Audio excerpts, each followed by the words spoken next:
So hi everybody, welcome back. For all of you that were watching us in French, we are now doing our subject in English. So I'm with Riz. Hi everyone, my name is Riz. I'm one of the respiratory therapists at Apnea Salté.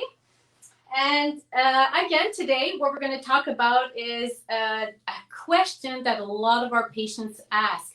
Why is it that I have water in my mask? And this is what we're going to talk about today with Riz. She's going to explain to us the purpose of the humidifier on a Cpap, what causes water in a mask, the consequences that can happen when you get accumulations of water, and how to prevent all that. So, Riz, let's start. Sure. What is the purpose of the humidifier on the Cpap? All right. So with Cpap, comfort is everything. If you're already a Cpap user, then you know that it's common to wake up with a dry mouth or a dry nose in the morning. This is actually a common complaint I have with my first-time users. And so think of your Cpap as a fan box that constantly pushes air. Now, normally our nose is supposed to provide humidity when we're breathing normally. But with the Cpap, with such a high influx of air, our nose is not able to catch up with providing humidity. And that is why the humidifier is important with our Cpap. The air from the Cpap goes through the humidifier, providing humidity so that we don't wake up with the discomfort of a dry mouth or a dry nose in the morning. Wow, that's very interesting. It's information that it's good to know. So the humidifier is important while using a Cpap. Yes, especially here in Canada because we go through a lot of changes in temperature, seasons, so it's commonly sold together here in Canada. Actually. Okay. Yeah. Okay. So for anybody who is just joining us now, welcome. So we're just going to recap quickly. The topic of today is why is there water in my mask? The purpose of the humidifier, Riz just explained it to us, that it's important to have the humidifier. It helps a lot for comfort. And also, what causes water in our mask, what are the consequences, and how to prevent them. So, Riz, tell us, what can cause an accumulation of water in our mask? What can, like that discomfort that we sometimes get?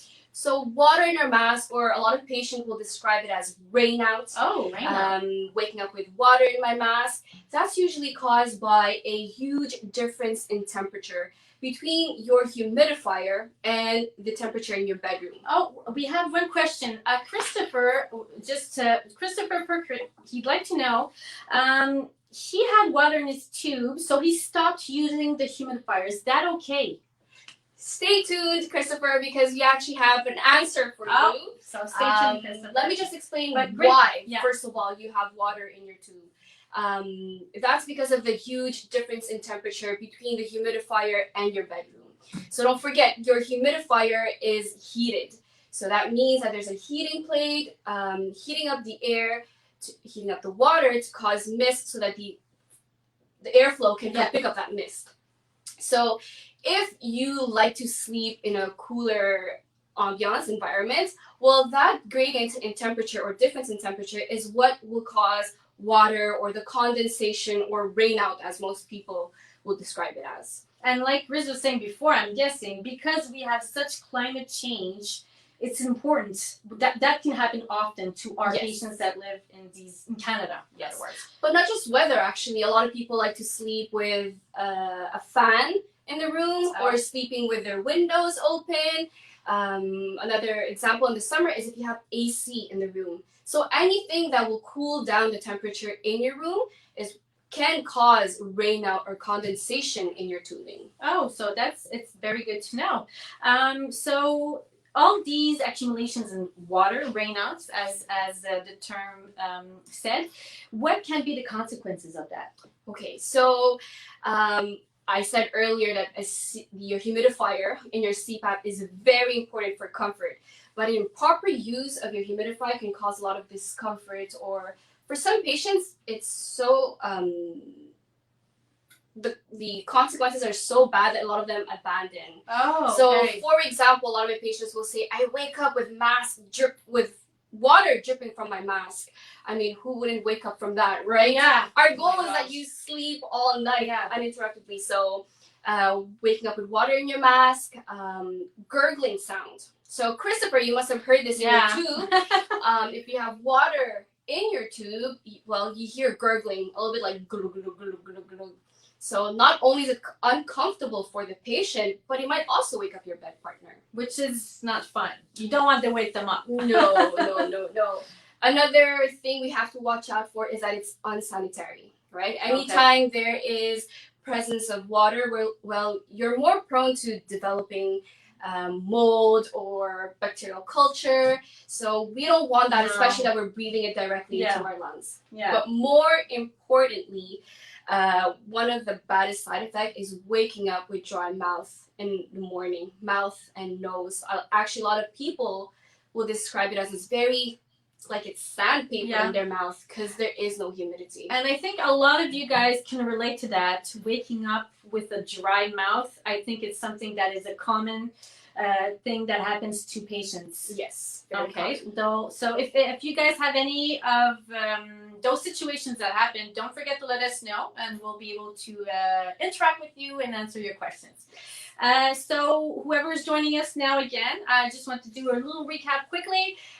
Why is there water in my mask? Riz here is telling us about the causes, the consequences, and now we're going to talk about what can we do to prevent all of that, like rainouts, like water, all of that.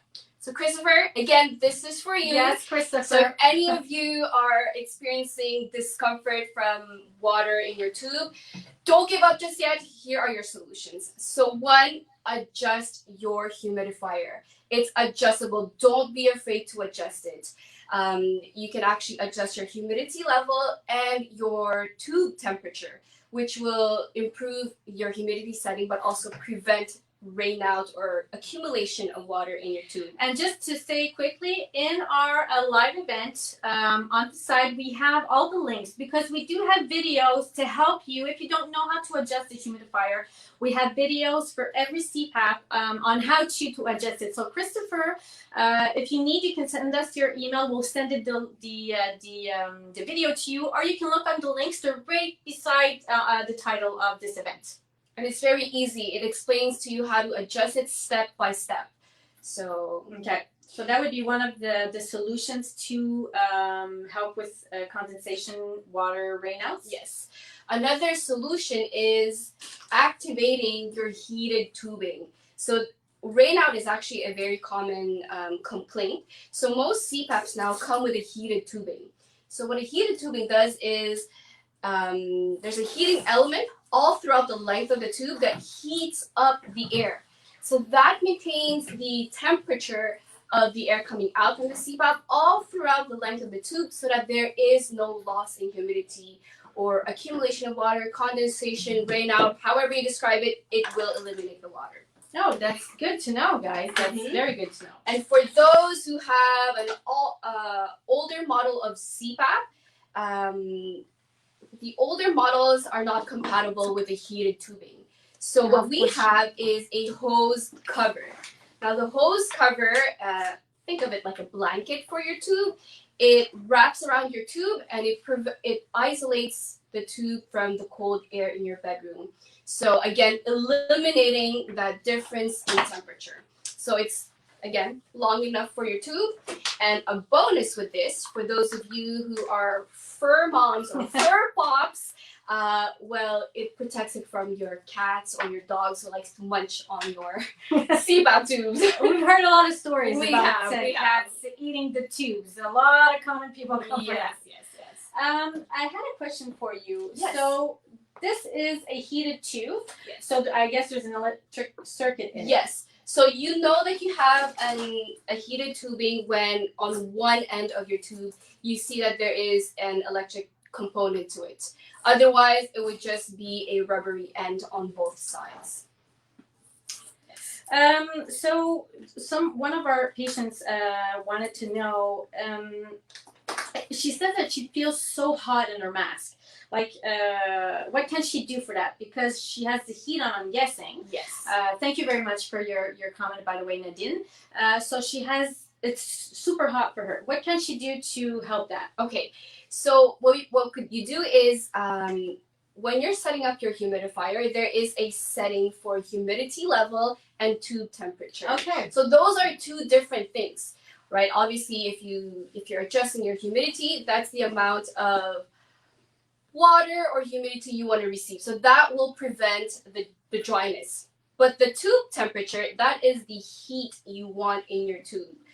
As a rule of thumb, I tell my patients, put it 2 degrees above your room temperature.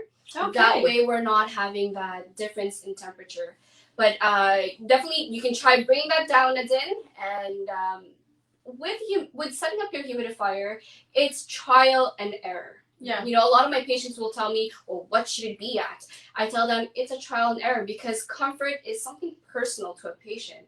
So I tell them, don't be afraid to play with that. And if you lose control because you've played too much with your humidifier, give us a call. I mean, that's what we're here for. Exactly. So let us know. And I like the fact that you brought up that rule of thumb, bringing it up 2 degrees of your room temperature. Yes. I did not know that. That's very interesting to know. Yes. So that could be an answer to many of your questions. To whoever watching us, again, thank you very much. And that's it. So these you have 3 different type of heated tubes. We have for the models AirSense, DreamStation, and the sleep style. Yeah. We did have another question for another person. She says she doesn't have a heated tube. What can she do? So if you don't have a heated tubing, that's one thing you might want to check, because I know in other places heated tubing is not a standard thing that comes with a Cpap. So you might check what kind of model you have. But if you do have an older model, we have these tube blankets or tube covers, which isolates your tube. So it's not as, I don't want to say it's not as efficient as a heated tubing because you're able to control the temperature, but it helps in isolating the tube from the cold temperature in your bedroom. And technically, I guess the older the Cpap you have, I'm guessing you might not have a heated tube, right? No, exactly. It's the older models weren't equipped with heated tubing or is not compatible with heated tubing.